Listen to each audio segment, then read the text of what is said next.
Bibo nga gisugdan ang Pasko Fiesta sa Davao 2024 kung asa gipasiga na ang Christmas tree sa Davao City Hall atol sa lighting ceremony kagabi. Ani ang report ni John D. Esteban.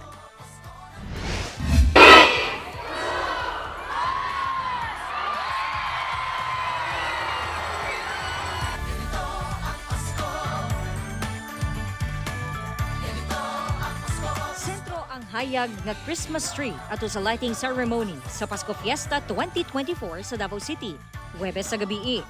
Nahimong colorful ang maong Christmas tree tungod sa dayan-dayan nga mga suga sa Pasko.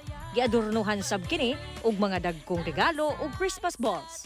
Sumala sa ka nga panggamhanan, nagtimaan sab kini sa paglaom para giusa ug kaligon sa mga Davaoenyo taliwala sa mga pagsulay. Ang edipisyo sa City Hall hayag sab kaayo tungod sa mga danag nga LED lights ug colorful decorations. Ang mga punuan sa palibot gisabitan og gigilak-gilak nga mga suga ug parol. Ang pagpasiga sa Pasko Fiesta gisaksihan sa bagang duot sa katawhan. Kinsa iyahay og kuha og hulagway sa mga dekorasyon. Enjoy! Say nakapanindot. Kanang mga lights. Sa man imo ang ganahan diri. Walang Christmas tree. Ang Christmas tree nindot kayo. Atol sa programa, nagpasundayag usab ang local talents sa syudad.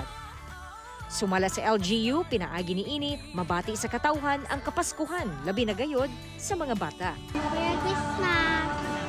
Merry Christmas! Merry Christmas! Kauban si Bebot Cajes ug Melchor Awing sa kamera. John D. Esteban, 1 Mindanao.